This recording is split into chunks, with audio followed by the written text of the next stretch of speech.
Hey everyone welcome to our another new mini vlog. So आज आम पढ़ा शीत ऋतु विषय कारण ये समय हूँ शीत ऋतुर समय। आशा कर छोट ब्लॉगटी हृदय को छुईब।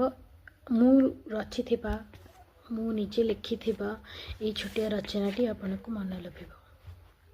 उपक्रम वर्षक 12 मास एवं 6 ऋतु से शीत ऋतु अन्यतम। पौष और माघ मास को शीत ऋतु कहुए। हेमंत ऋतु पर शीत ऋतु धरपृष्ठ को आगमन करें। यही ऋतु प्रबल शीत होता है। शीत ऋतुर उपकारिता यही ऋतु चाषी भाई मैंने धान और पनीपरिया आदि फसल अमल कर बहुत खुशी होता है। यही ऋतु प्रचुर परिमाण में फल मिलता है। बंधाकोबी, फुलकोबी, मूला, मटर, छुई, बैगण, बिलाती, गाजर, कलरा, जह्नी, भेंडी, काकुड़ी और लाउ आदि पनीपरिया प्रचुर परिमाण में मिलता है। शीत ऋतु अपकारिता शीत ऋतु कौन अपकारिता है? शीत ऋतु भीषण शीत हो साधारणतः लोक मैंने बहुत कष्ट अनुभव करती। ठंडा पानी रे गाधेबा कष्ट हुए। यही समय ठंडा, ज्वर, काश और अन्य संक्रमण रोग होता है। दिन छोट हो लोक मानकर दैनंदिन काम करने अधिक समय पाती ना। शीत ऋतुर प्राकृतिक दृश्य शीत दिने सकाळे काकर पड़ी गछलता घास बुदा सबु शीतल स्नान कलापर अनुभव हुए।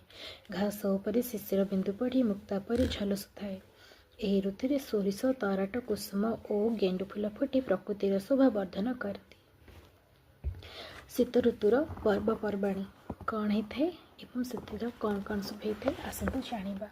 शीत ऋतुर पर्वपर्वाणी शीत ऋतु को एक पर्वपर्वाणी ऋतु कहले अत्युक्ति हेब नहीं। यही ऋतु प्रथमाष्टमी लोक मैंने पिठापणा कर नुआ जमापटा पिंधि मौज मस्ती करती। या छड़ा मकर संक्रांति, रागिरा पूर्णिमा और सरस्वती पूजा आदि पालन करा जाए।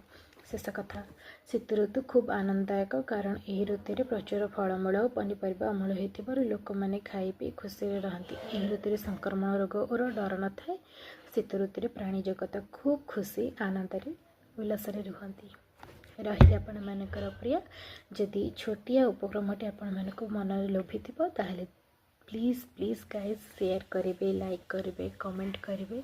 आशा करमती बहुत सारा खूब मु व्लॉग वीडियोस करके छोट छोट मध्यम मिनी वीडियोस रे भी पाखे यही सब छोट छोट जिनस गुड़िक पहुँचे पारि।